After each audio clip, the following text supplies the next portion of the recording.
Hi. Ababare. I'll tell you what that means and then maybe you'll join me. It's a word from the Tupi language of southern Ecuador. And it's something that I've used for many years since I've done research and study and learning in Ecuador. It means good morning, good afternoon, welcome to my world, let's join a community, and I love you. And I've used that for about 15 years. I use it when I give talks. I've used it in open things, hundreds and hundreds of classes in my teaching, and I debated whether to do it here, and I thought, why not? For heaven's sakes, of all places, to say I love you. So please join me. Ababare. Thanks. Okay. Well, I'm also going to just use this because I kept thinking about it. It's the one thing I've so missed in teaching under COVID, I can't pass it. But Dave Bell talked about how the talking stick has been integral to this community. So let's just use it in our minds, even if you can't be touching it physically. This has been in the hands of people in Europe, England, Brussels, France. Oh, wait, not France, I didn't take it there. Guatemala, Mexico, Ecuador, Cuba. It's been in the hands of thousands and thousands of people, as well as students at MSU. So join my community of folks who, at least in your minds, touch the stick. As Dave said, it's part of the community here, and I'm glad that it is. It's part of ritual, making sacred. And the sacred's a space where we can pause to remember what's important. So maybe I can help, we can all pause a little bit about some things that I've been reading that feel very important to me. My topic is food for thought. The food for thought that comes from a book called If God is Love, Don't Be a Jerk. It's by a guy named John Pavlovitz. I know at least one person here has read something of it. Has anybody else read any of his work or his words? Anybody heard of him before? You will today. Bob has. I'm going to just give you some selected comments. For heaven's sakes, a book, I could stand here for 9 hours. The audiobook is 9 hours long. It's the spider web. As always in my life, I always feel like I'm diving into a spider web, and there's no A to Z linear progression. You just grab onto something and start looking at it. It's all interconnected. And my comments, therefore, have to be circular.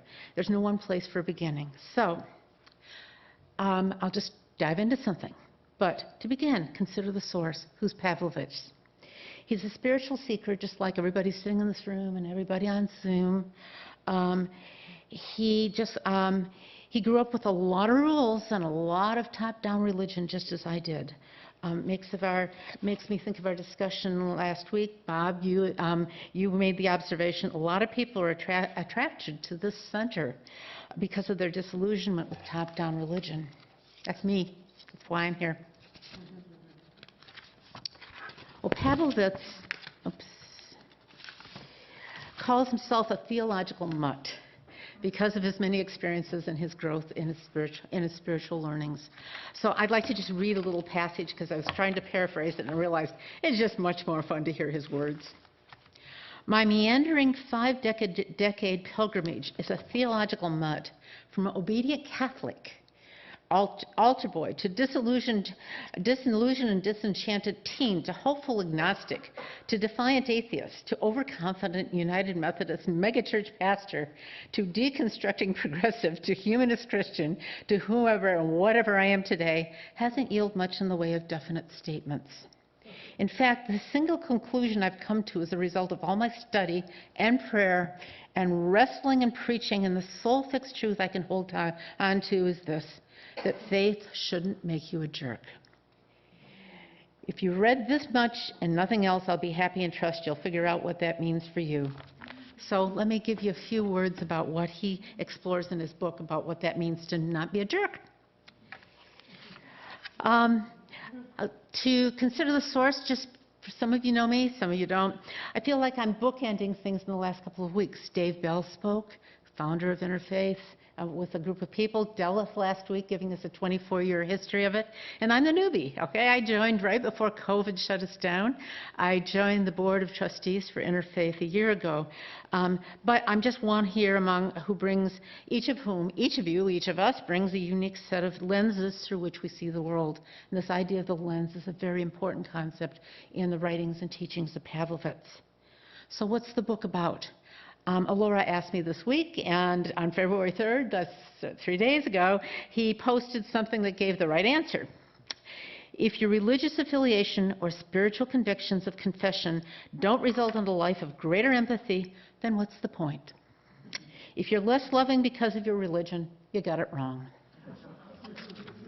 Well, the book grabs me because it assures me that there are a lot of others who've had some similar experiences to what I've had and continue to learn and expand their God box, their God container, as I've tried to do. I'll tell you about the God box in a moment. So, he describes a lot of experiences that parallel my upbringing. I was brought up in Holy Roller Baptist Church. By the way, just to remember my teachings, the world was created in 7 24-hour days. There were movies because there were no movies when Jesus was alive. There's no dancing because Jesus didn't dance. I'm not sure about that one either. This church was so conservative it broke with the Southern Baptist Convention because too liberal. Okay. Okay. And by the way, just so you remember, this one came to me last night. As a kid, I really liked the Good News Bible. No way, because the King James Bible, as I was taught there, as you know, translated in 1611, was for sure the only true Word of God. Even as a little kid, I was like, but there's so many languages. Wait. But anyway, so there was a weekly message of fear. You will burn in the fires of hell if you do not know the hour, the minute, the second that you accept the Lord Jesus Christ as your personal Savior. We've all got those messages in our head. And boy, it really got me, and I couldn't, in my psyche, I had an inordinate fear of fire for most of my life. Last straw was when my brother died. I have a brother who we lost, who was a member of Interfaith, who passed on 6 years ago. But my younger brother, when I was 18, he was 15, was killed in a tragic car accident. And the minister told my family, punishment from God, you weren't coming to church regularly enough. That's the God of fear that that doesn't work for my soul. And I'm sure it doesn't work for the soul sitting here from those reactions. And I'll bet there are stories like that from many of you sitting in this room. But it feels better to be able to talk about them with each other. Wish I could have read this book when I was a teenager, struggling, but then I would have heard the messages differently. So, at any rate, in case I might entice you to learn more about what Pavlovitz has to say, I want to give you just touch on a few of his core concepts. Core concept number 1. I already mentioned it. It all circles back to love. It's the core of so many religions. His message is that if your religion, whatever it might be, and he's not saying you got to be Christian by any means, doesn't help you to be a better person, doesn't mean you're a more loving person. The box in which you're operating is too small. Core concept number 2. What is this box? What's the container? In our lives, there's messages in our lives from time to time we have to expand beyond that container. The container may work at one time, but then there's a point when we have to leave that box, go beyond its borders to a larger box, to increasingly bigger containers and stages. Reminds me of some experiences in my life. Those of you who know me know that I'm a professor. I've traveled, I've learned, I've studied, I've taken study abroads to countries including Ecuador, where that language came from Guatemala, Mexico, and so on. And one of the countries that's fascinated me since I was a child was Mexico, the southern region toward Guatemala. Figure out where I ended up. The people of called the Lacandon. The Lacandon folks live in the southernmost state of Mexico, in the border with Guatemala. And these people, the Lacandon people now are very few. Estimates are between 650 and about 800 people. In every family, they have the God bowl. And it's a container for God. And a few families even have a God house to hold the God bowl. And Pavlovitz's talk about the God box reminds me so much of that. So this bowl of this box becomes the important place to remember what's important. Well, it works for a small community to have a God bowl in each house. But when your community is now invaded by people coming in for your lands, destroying the rainforest and so forth, your community dissipates, but you're also exposed to others. And so little by little, you have to open to other, wider, bigger containers. Makes me think about the indigenous communities in Mexico, where I've been going since I was 17 years old. and how the Spaniards came to conquer and impose their Christian religion.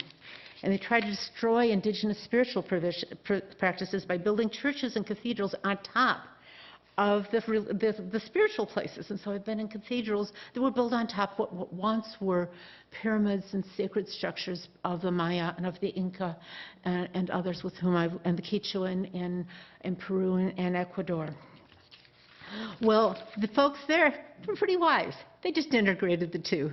And so there have been times when I've gone in a small village and I see this little Catholic church, and then out back there's this beautiful little, they're crosses and structures, and they've got the ipiles, the dresses, the women on them, and they've explained to me, well, we still honor our spiritual traditions too, our saints, our women, those who represent the heart of our community. So they just layered on top. It's pretty cool, actually, I think.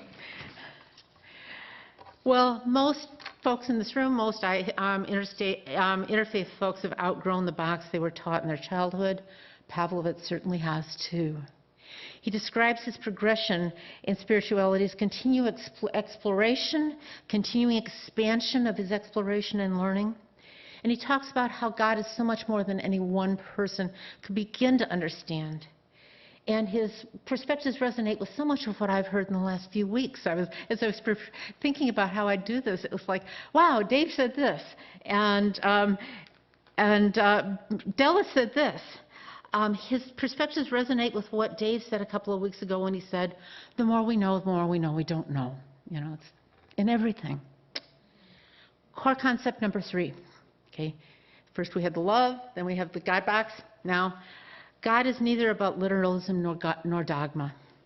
The 66 books of the Bible, and if I get this wrong, I know we got a couple of people who are darn ministers in the room, so you know, I'm just the one who just reads some stuff and gathers over time. So written by over thousands of years by at least 40 different authors, according to some sources. So approximate numbers. But the idea is we can't take it all literally. It's not new here, but remember my Baptist church and some of your origins, we were told to take it literally. So I want to tell you about a few of the topics that Pavlovitz uses to illustrate this need to pursue love, enlarge our containers, our God boxes, and avoid the dogma. And by the way, he does have I really like his sense of humor. It was really fun. And he reads, this is what the book looks like. If God is love, don't be a jerk. Okay.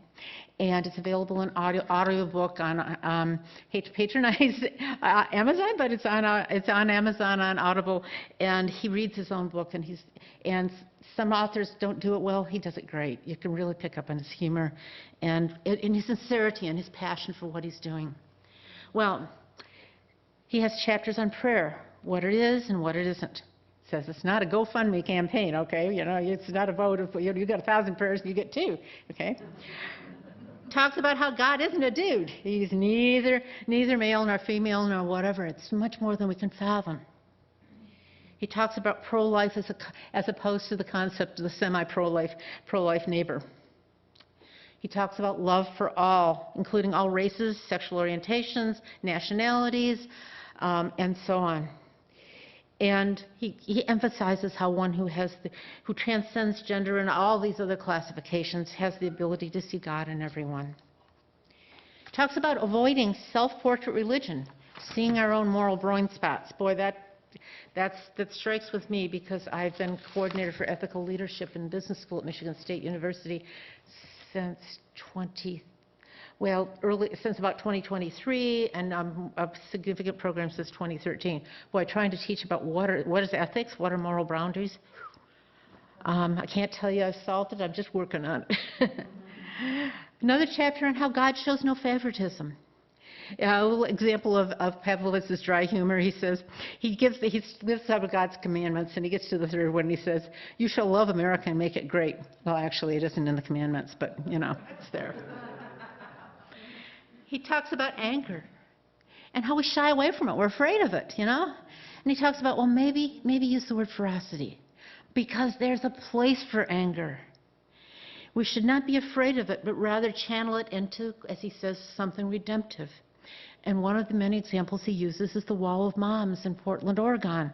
In the midst of protest, joining arms and responding between the angry and responding to the murder of George Floyd. Theirs was something redemptive as they stood there, protecting people from hurting each other. Another chapter on giving up being right and honoring each other's journeys, because as we widen that box and move into progressively larger containers, then we start to listen to each other's stories, each other's experiences, because again, no one of us can know it all. God's far more than we can begin to understand individually. So a couple of closing thoughts. I found Pavlovitz through a Facebook post by a friend, and that led me to his book. And that got me to give the book to a couple of my friends, including Bob, who's sitting in the room, and a couple of girlfriends, and then his blog. Well, what I'm going to say is that, so Facebook has a good use. I'm sure Mark Zuckerberg, who just lost 25% of his net wealth 3 days ago, $30 billion, didn't anticipate that use, but he's not the only person whose thoughts I've encountered through Facebook. And by the way, I've had, in contrast with a lot of the venom and the hatred and vitriol that comes out on Facebook and other social media. And Pavlovitz talks about that too and responding to it.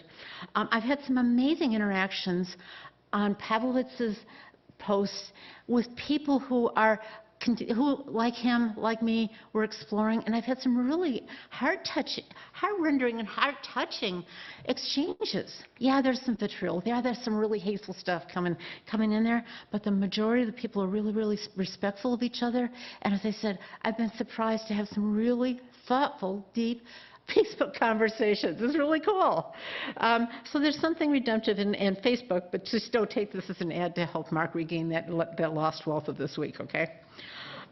There's another person that I found through Facebook too, but I've then gone to his blog and so forth.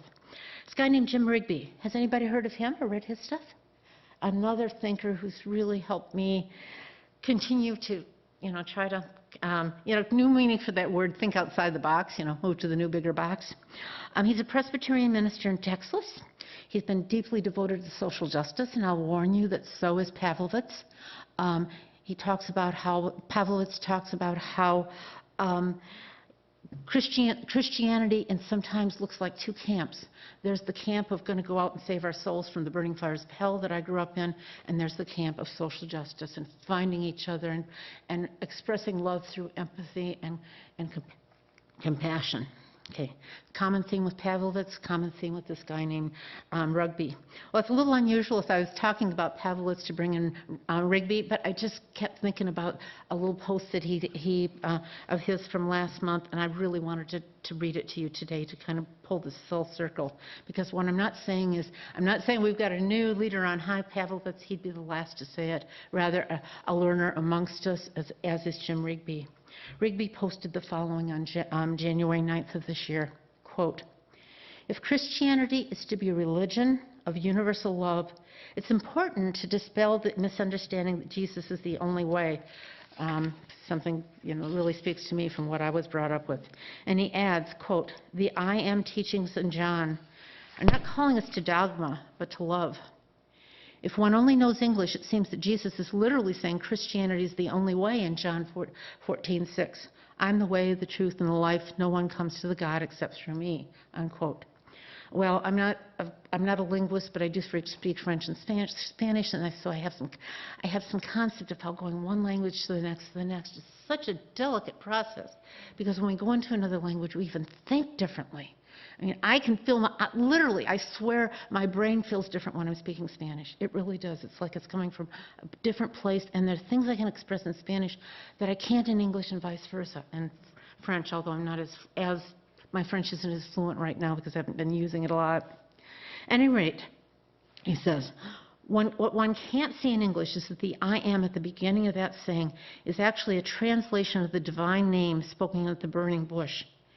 And Rigby says, "I believe the I am sayings in John are facets of a deeper truth and a larger love we can find in religions all over the world, and in people who aren't religious at all." Coming back to my own words, I think Pavlovitz's words convey that same message. I see people here at Interfaith articulate that message time and time again. So I don't think anything I've said here today is new, but I do think that the way Pavlovitz presents it with compassion, love, and the idea that I did it. I have no concept of, I'm somebody who has a very little concept of time, so that's why I said that was 20 minutes. And my last thought, we'll close with questions and discussion, and of course, please imagine yourself as the holder of the talking stick when you have the floor, whether you're on Zoom today or in the room. So thanks everybody for letting me share some of my thoughts. Babare, and another word from Ecuador, we have some dear friends such as Axter Santian, Yupachani, which means much gratitude. Thanks.